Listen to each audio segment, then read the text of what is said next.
We're back. I'm Bill Culhane along with Stephen Hetzel from BidPrime. You may have seen a recent video that we did where Stephen looked back at government purchasing in 2017. Well, now we stick the crystal ball in front of Stephen and we look ahead to 2018. And Stephen, like I told you a year ago, no pressure. As we've wrapped up 2017, I know you have visited with a number of not just experts in industry and not just clients, but those in the know when it comes to government purchasing. We visited with Jen Saltz from the National Association of State Procurement Officials. Jen and NASPO, of course, they have their predictions, which kind of align with what we're seeing. But here's the drum roll. Stephen, what are you looking for in the year to come? You said it years ago, the government is in the cloud. It's true. The government is in the cloud. It is truly becoming in the cloud. It's something that's changing right now. HR, finance, budget, learning, education, asset management, tracking. Asset management falls into a lot of categories, but that's something I see a lot of movement for in the government. Of course, the government has to migrate their legacy existing software systems into these systems that are in the cloud, and that's a whole challenge. There's a whole industry built on migration. Last year we talked about digital records management, archiving, scanning of paper documents, and the government has decades of paper data that they are having to put where? In the cloud. You mentioned cloud solutions. Does that include security considerations? Solutions? Yeah, it includes security. It really includes anything that you can think of, anything that is related to software. So I saw a lot of migration bids in the last year for, Microsoft Office 365, Google or G Suite, a number of Oracle-related bids, and more. Other things, different topic here, but it's related to, in the last video, the hurricanes, and the government reacted to the hurricanes by increasing their research into sea level rise assessment, climate change assessment, climate change impact studies. A lot of the coastal municipal areas and states, I looked at like Vancouver, Canada, Massachusetts, a lot of cities in Massachusetts are preparing, Olympia, Washington, Newport Beach, Miami. Pretty much every coastal municipality is preparing for some sea level rise changes, and they're researching potential ways to mitigate the effects of that, or to plan or design around that, whether with sea walls, retaining walls, drainage systems, whatever changes they'd have to do. So there's a whole new engineering industry that's being built on climate change impact assessments. I think you bring up an interesting point, Stephen, and we see it elsewhere when it comes to government purchasing. But in terms of climate control, in terms of disaster preparedness, we see government agencies at all levels being proactive rather than, you used the word reactionary a moment ago. Right. And I think that the hurricane spurred a lot of the increase. I just looked in our system and did a search for sea level and climate change, just keyword search right now. And there are 85 tags in the last year, 85 results of opportunities that that came up just in 12 months. Of all time in 10 years, there's 214. That's right now. So a third of them are in the last year, and I would say about 50 are in the last 4 months. It's something that a lot of governments are moving toward, and especially coastal cities. We mentioned in the last video, UAVs and drones. That's something that is not going anywhere anytime soon. We talked about just inspection, like for a bridge inspection of remote areas, mapping, GIS systems, videography systems, of just taking pictures. And now it's everywhere. It's, for tracking wildfire movements, agricultural applications, also drone detection systems. Correctional institutions are actually putting in drone detection systems so nobody can go take an item and move it over a fence or over a secure area, which I'm sure somebody's doing that. Could it replace the wall? It's a possibility. Some experts are actually saying that they'll pivot from, instead of building a big physical wall, but building a system of drones and probably drone detection, because if you can. The drones have to find the drones. Yeah, there's a whole new industry. It's exciting. Another thing, identity management. I know we talked a lot about security. It's something we are pretty adamant about at BidPrime, is having everything on lockdown with personal security, with our software security. It's comforting to see the government is taking a proactive step in identity management. That's password authentication, user management, permissions management.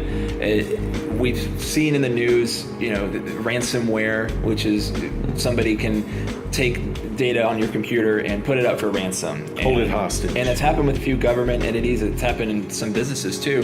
There are a number of phishing attempts, like ridiculous number of phishing attempts that are attempted. And I'm surprised at how many there are nowadays. And a lot of that's education.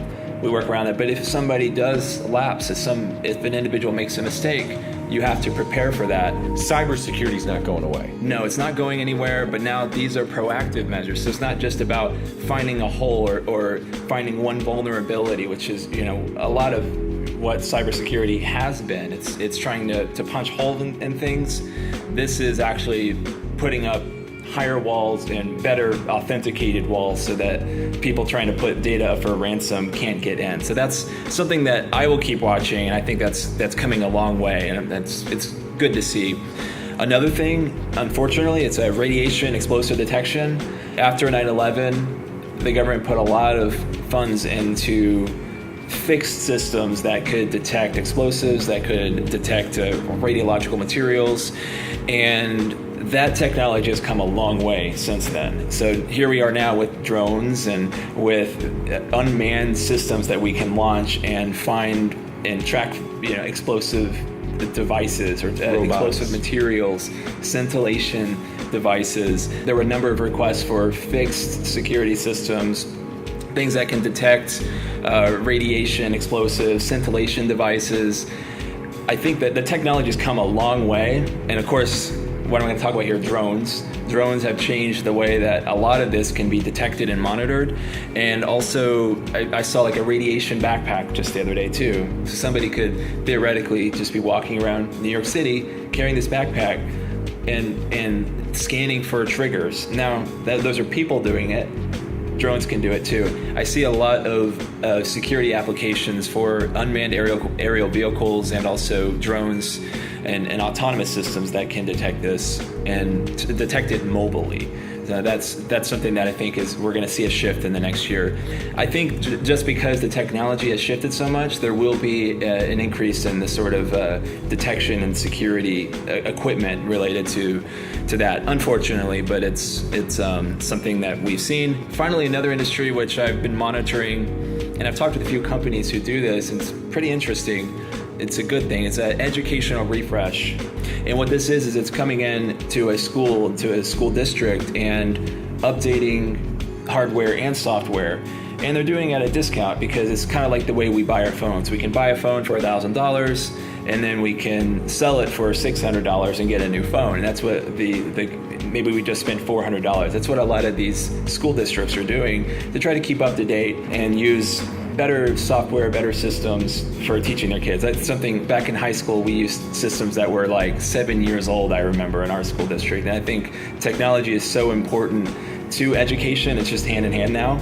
So that's changed a lot. So a lot of these companies now go in and they can assess your entire tech situation, update all of the equipment, the hardware, and sometimes even the software, replace it, sell it, get it off your hands as a surplus, and then replace it with better, newer equipment at a discounted rate as a result. So I see that a lot, especially with education, and it's a good thing.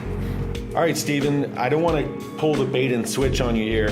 I asked for your predictions for 2018, but what about trends that may extend beyond the upcoming year? Do you have a feel for what might take place in 2019 and beyond? One of them is SCADA. And that's more of like an industrial automation control systems. I see that coming more and more. It's something I'll keep an eye on. I think we'll be talking about that a lot more now, and I think in the next year or two, it might become more of a household term. A part of smart cities, that concepts that more and more municipalities are going to. Yeah, and I think it'll start there with, I mean, it's obviously relates to utilities, but that kind of goes to the Internet of Things and IoT, which is the other topic. We talked about it a little bit. It's something we're talking about in our homes a lot. It's something that, we can, my toilet, for example, can connect to Wi-Fi. And the government isn't doing that yet, and probably a good thing. It's probably not necessary just yet, but also let's make sure our identity management is in place, and that, our systems are on lockdown before we just open it up where we can talk to everything around us, especially at the government. But that's something that I do see coming into a government contracting life pretty soon. I don't see a lot of contracts yet, but I'm sure there will be an uptick next year, just not an explosive uptick just yet. Other things are, everybody's talking about Bitcoin, digital currency. Of course, the government's not going to transact in Bitcoin, but digital ledger technology, I saw a few bids for that just recently. It's something I will keep an eye on, because I think that the technology application, the software application of digital currency, of blockchain, digital ledger technology is something that will increase in the new year. Okay, Stephen, 12 months from now, we'll be right back here and we'll take a look back and see how your predictions for 2018, how you did. All right, let's hope that we were as right as we were this year. Again, I'm Bill Culhane for Stephen Hetzel. Please go to our YouTube channel and take a look at our video where we looked back at 2017, and also there will be an upcoming video where Jim Ward from the Big Bid Theory takes a look at crazy bids for 2018. On behalf of everyone at BidPrime, we wish you and your business a very safe and successful 2018 and all the best in growing your business.